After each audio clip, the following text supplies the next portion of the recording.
I think we can make a huge difference because we are the future. If we don't protect now, then we won't have a future. We won't have anything left for our future generations. Courtney is 16, an age where life for some teens is mostly school, fun, and games. No, I do purple. Ooh, a deep purple. Today, what we're going to do is we're going to go around the school and decide where we want to put our recycling bins in the school, in the classrooms, in the hallways, in the cafeteria. Courtney attended a summer program where she learned about environmental issues. While there, she had the idea that she could recruit other teens for a big cleanup effort. Last year was our first year. I think last year we had like 10 students. At our school, one of the main problems is that we have a lot of trash and we don't have places to deposit them and things, so they just deposit them on the ground. And so I'm known as Miss Earth Lady or whatever. So if I see someone throwing on the trash on the ground, they're like, oh my gosh, I better pick it up, you know? So they pick up trash and things like that when I'm around, but I just want them to have an actual place to put the trash and not just pick it up and put it in the trash when I'm around. And so, she helped organize a series of events at the school last spring. Last year, our main focus was Earth Week. And during that week, we did like, I think three or four different activities. We had a recycling drive where we asked all the students to bring any recyclables. We told them to bring it to school. And whichever class collected the most would win a pizza party.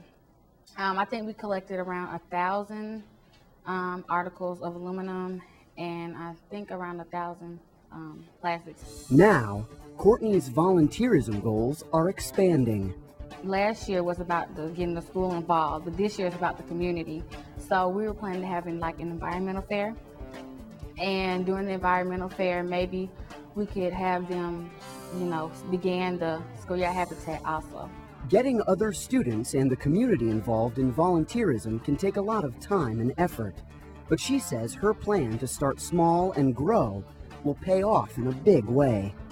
Me being one 16-year-old, I think I can motivate my friends who could then motivate their school, who could then motivate their community. And like I said before, once the community gets involved, then it can get other communities and eventually the world. What reasons might motivate teens to do volunteer work?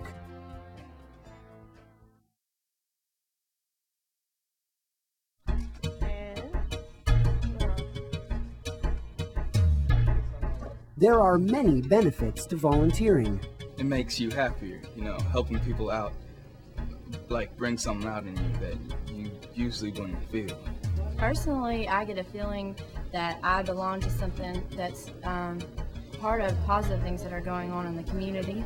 It really motivates you to for helping others as well as yourself, because you're feeling good about doing something for someone else. And you can learn from that about helping people. I think it makes anyone feel good to help others, like anytime you do it. Well, I think it teaches you interdependence. It teaches you how you're related to other people in the world, and you have a degree of responsibility for people around you.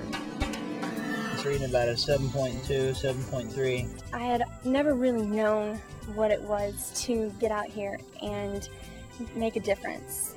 I never really thought that people came down and tested the water to see what was in it, but as soon as someone told me and taught me, I was like, hey, that could be really cool. Ashley and her friends are working to clean up the creek that runs behind their high school. I was a freshman here at school, and one of the things that we studied was the stream, because our school was part of the Adopt a Stream program. And then I saw how nice it was down there and how important the streams were. And when we tested it, I found that, hey, there may be a few problems here. And I wanted to find out what really caused the problems. The treated water. And I started testing other areas of the stream farther up and down the stream to see how the different areas were impacted by the surrounding lands. It's not a question of whether or not dumping into the stream is going to be a problem or not. And it's a problem, so you have to, really do something about it. And that's probably one of the hardest things, is convincing people to do something. She recruited a friend, and then another friend, and then a whole bunch of friends to help. Ashley says for her, volunteering her time is the easy part. The real work and reward comes in getting others to join the cause. I would like for everybody to become interested and want to go and clean the rivers, or just not pollute them at all, which would be wonderful. And prevention is definitely the best policy, because if we can keep things out of the water, then it's going to stay safe for everybody. It's actually very refreshing to see people who care about the environment. Sometimes it's hard to see that it's out there. It's hard to get the word around. So it gives you hope that things might turn out to be all right in the future. Now, Ashley and her friends realize that their work can make a difference. Well, at first I was just like, oh, it doesn't matter. My part doesn't matter. But when we started cleaning up out here, we started watching videos of other people, how terrible the situation was around their water. Of course, we have to drink this. I started realizing that if I just did a little, and the next person did a little, and that person did a little, it will all add up, and then it would be much better. I also noticed that a lot of people tend to think that the problem's gonna hit us in 300 years. I'm gonna be dead by then. But I don't think that's the way to go about it, and I think everyone should try to help. People after me, my great-great-great-grandchildren, I mean, they're gonna have a really hard time if we keep polluting. So if we pick it up now and keep it clean, then it's going to be nice for them too. I think it's great that you can, go out and actually do something and have results. And once you get your results, you can say, well, hey, look, there's a problem in this certain area, so what can we do to fix it? Every little effort counts, so recycling one aluminum can, or just instead of dropping a plastic bottle in the trash can, just dropping it in the container that's right beside it, things like that. Those little things help. There are ways that one person can make a difference. As far as pH is concerned, a neutral 7. So we're good to go. Level 2 swimmers, put your head to the side. Who's level 2 swimmers? Itoro spends many hours volunteering at a Boys and Girls Club. He says getting to this point where he is able to help others hasn't been easy. When he was 13, his parents divorced. I didn't realize it back then, but I realize it now. I had a lot of anger. You try to bottle it up, but you can't bottle it up too much. Like I was getting in trouble in school for no reason, just trying to take out my anger somewhere else. But Itoro's main outlet, football, was cut off when his mom told him he couldn't play again until he got his life in order. That's when he met Jason, a leader at the Boys and Girls Club. I guess you could say I came along at the right time, because he didn't really have that male figure consistently in his life. My mom, she didn't let me play sports anymore. Jason was the one I could talk to about it, and he told me what I needed to do. I get my grades right, start showing her that I can be responsible by volunteering and stuff. I push them to help others in the community, because I really believe when you make others happy, you're happy. So every time he'll go help feed the homeless, I'll be right behind him trying to help feed the homeless. I saw a lot of him and me.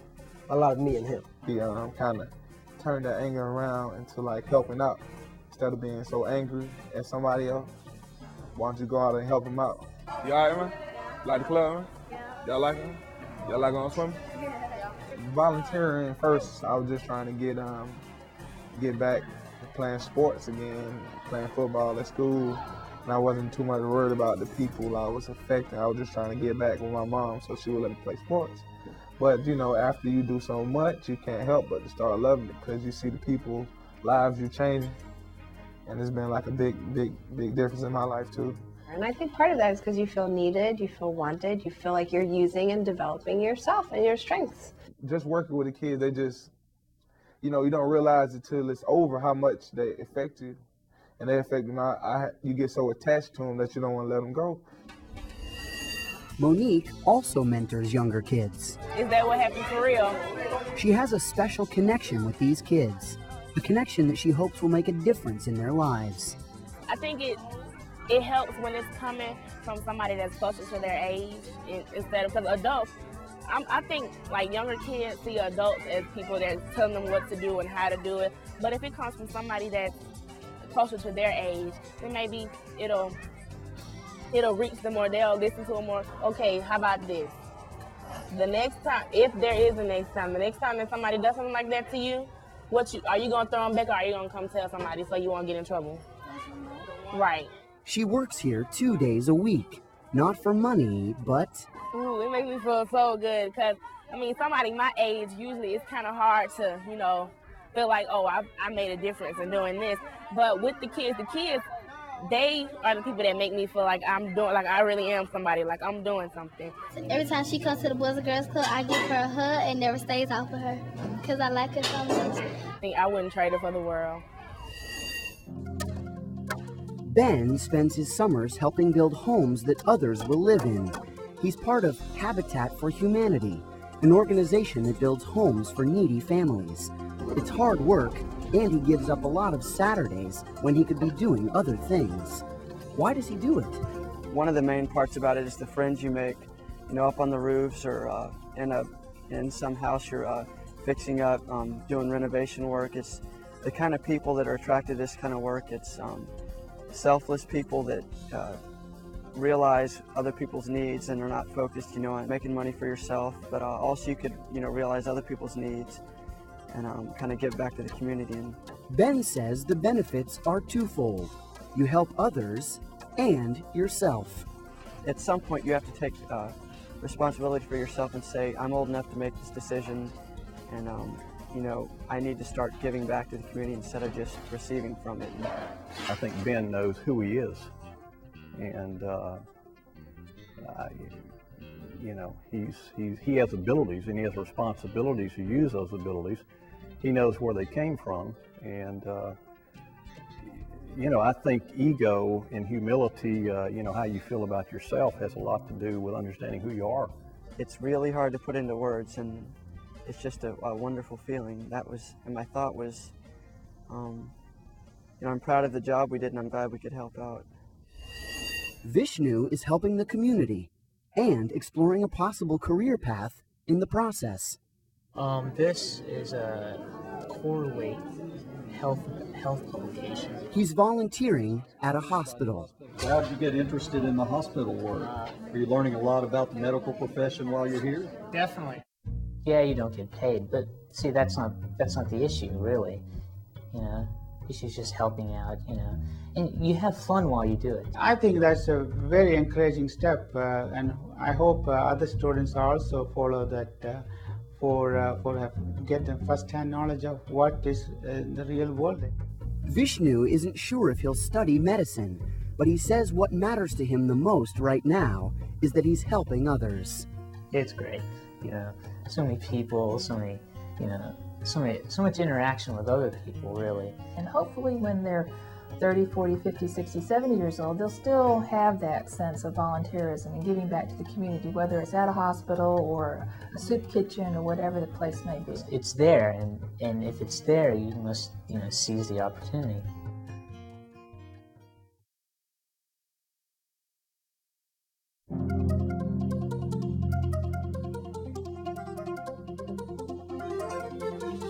Courtney organized an environmental group at her school, but she had even bigger plans. She and other members of her group headed to their state capital to talk about environmental issues in their community to elected officials. You can actually come out if you have a problem and call your senator and actually talk to him face to face instead of just having to write a letter and so impersonal, but you can actually come out and be personal. I know that one of you will one day do what? Serve. I have no doubt that one person amongst you will be up here at some point in time. It's kind of a little overwhelming just to see all of these things going around all day, every day. It's just an honor to be able to come and see and share and different things with my classmates and everything. But I'm glad we came here so that, you know, we can see how things work and we can go through a process. We know the process now, so we can just go through the process faster since we know what's going on. Courtney and the other students learned how elected officials conduct business, how ideas much like her own get introduced as legislation and eventually become laws. It's more than just a civics lesson. She's learning that her own activism matters. Having a voice in the community means a sense of power. I learned a lot here, that you can actually come up and speak to your senator. I thought you had to go through a letter writing thing. I didn't know that you could actually come up and directly talk to them. So I think this is a good idea, and we'll go back and share it with our students to let them know that it's not impersonal. You can actually talk to them. Already, Courtney is thinking about how to apply the lessons learned here to her ongoing volunteer efforts. I think we can make a huge difference because we are the future. If we don't protect now, then we won't have a future. We won't have anything left for our future generations. So I think we have a very big impact, and the students that help me in the club, they're just as driven as I am. What are some ways you can make a difference in your community?